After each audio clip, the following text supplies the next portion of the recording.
So the next part of this presentation skills training program is for us to focus now on these, our gestures, how we use our hands. So I have a question for you. How often do you think about the type of gestures that you're using? A lot of times people forget, and gestures do a lot for our presentation. Gestures help us to add more impact, bring more energy to our speech. They also make it easier for our audience to follow. Now, I'd like to give you a few quick tips on how you can use your gestures to improve and enhance your presentations. So when we start to use our gestures, there are a few things that we need to remember.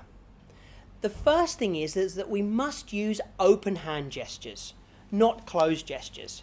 If we present in front of an audience with our arms crossed, or in front of our face, or our hands behind our back, it's showing our audience that maybe we're not being very open with them.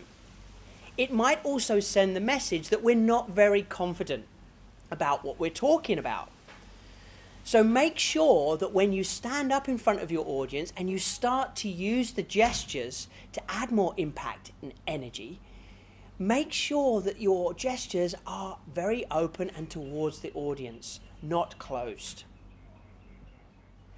So if you're presenting in front of a small or medium-sized audience, it's important that you keep your gestures between your shoulders and your hip, so that your hand movements are here in front of you. Now, if you start to present in front of bigger audiences where maybe you have a few hundred or even a few thousand people in front of you, you need to start to exaggerate your hand movements much more, because the people at the back of the room aren't going to be able to see your hand gestures if your hand gestures are small. So it's very important for you to think about the audience that you're presenting in front of and the kind of hand gestures that you want to use. One mistake that some presenters make is that their hand gestures and even their body language is not congruent with what they're saying. The hand gestures don't match what the person's actually talking about. So you need to make sure that when you use your gestures that they are in line and they are congruent with the message that you're trying to send to your audience.